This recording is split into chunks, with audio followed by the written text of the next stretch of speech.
Toyota, Datsun, Pinto, Vega, Honda, Fiat were all considered. The Volkswagen Rabbit made it. It's the best car in the world. It's an everyday hero, an affordable, sensible family car that still conquers tracks across the globe. It's the car that Volkswagen didn't even want, that now defines their brand. It invented the whole idea that a car could be cool without costing you a mortgage. If you're on a budget, it's awesome. If you're not, it's still awesome. Jeremy Clarkson said this is one of the most influential cars ever. I would wet myself with excitement. I've owned 12 of them. Someone's not counting. This is everything you need to know to get up to speed on the Volkswagen Golf GTI.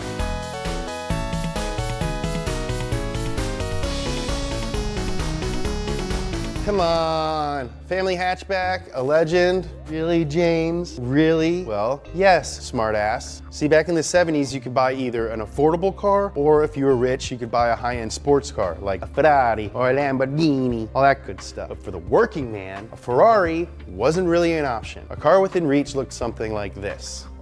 A Volkswagen Beetle, which sucks. Yeah, I know people like them and I'm gonna get flamed for that, but they suck. Sure, it's cute, because it looks like a bug and it's like an icon, but for somebody who loved to drive, hit the open road or wind through a canyon, the Beetle, think of the right word here, sucks. Volkswagen had their own problems with the Beetle, namely that by the 70s, it was already 40 years old.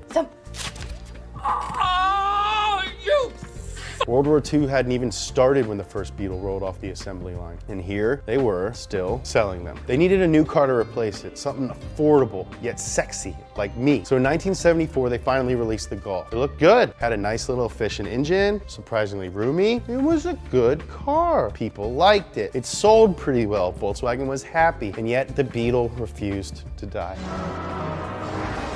Even with the Golf on the market, the Beetle just kept on chugging. Enter Anton Conrad, quite possibly the most important marketing executive of all time. See, he had this crazy notion that maybe average people might like a fast car. Weird. Specifically looking at the youth market, Conrad pitched the idea of a high-performance variant of the Golf. Basically, same car, bigger engine. Recipe for success. What did Volkswagen say? No. Volkswagen didn't think there was enough of a market there. And besides that, the Golf was never designed to be a performance machine. In response, Conrad did it anyway. Hey, f you, Dad, I'm my own man. Oh, Dad, what about you? You!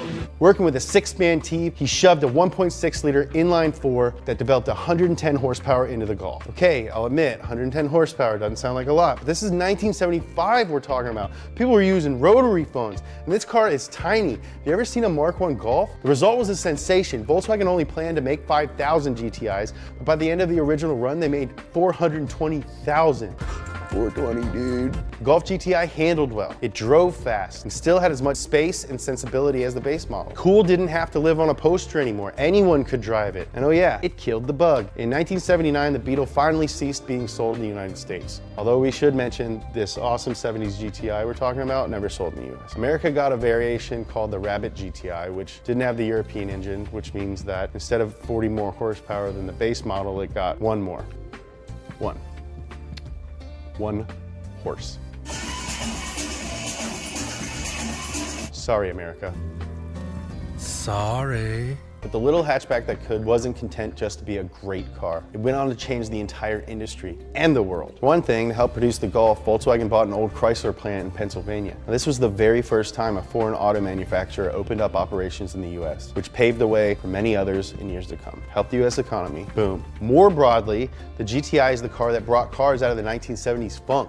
Up to its release, the energy crisis of the time and a general economic forced all vehicles to get smaller, duller, and more boring. The GTI was a shot of adrenaline in the arm of the whole industry and led to the performance car renaissance of the 1980s and right on through to today. Icons like the Skyline GTR, Mazda MX-5 can trace their roots back to the GTI's idea of speed machine for the people. Even if you've never wanted a GTI, odds are there's a car out there that you did want that only exists today because of it. That means anytime you see a GTI on the road, you're looking at a hero. You owe your life to dental hygiene. And if you drive a GTI, you're a hero too.